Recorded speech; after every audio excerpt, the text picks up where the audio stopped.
She thought of calling her parents back in Iowa, but dismissed it. They wouldn't understand. She thought of her old friends, but couldn't bear the shame of admitting how far she had fallen. To her, the world had grown silent and indifferent. When she finally reached the bridge, she gripped the cold metal railing with trembling hands. The river below was dark and restless, waves slapping against the concrete walls.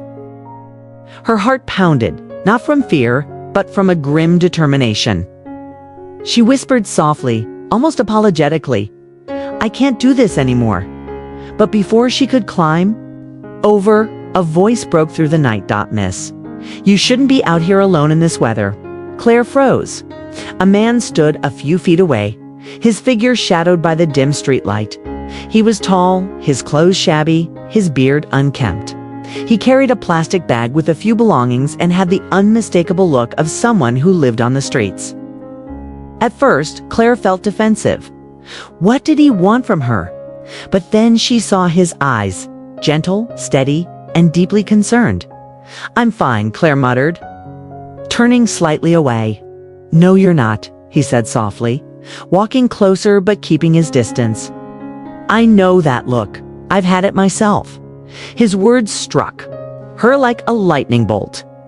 She wanted to protest, but her throat closed up, and instead of anger, she felt tears streaming harder down her face. She buried her head in her hands. The man set his bag down and slowly approached the railing. "Listen," he said, his voice calm, almost soothing. "Whatever you're thinking of doing, it's not the way. Trust me, I've been where you are. I've lost everything. I've slept under these bridges. I've begged for food, but I'm still here." Claire shook her head. "You don't understand." "I do," he insisted gently. "You think no one cares, but I care. Right now, I care. And if a broken down man like me can keep going, so can you." The raw sincerity in his voice disarmed her.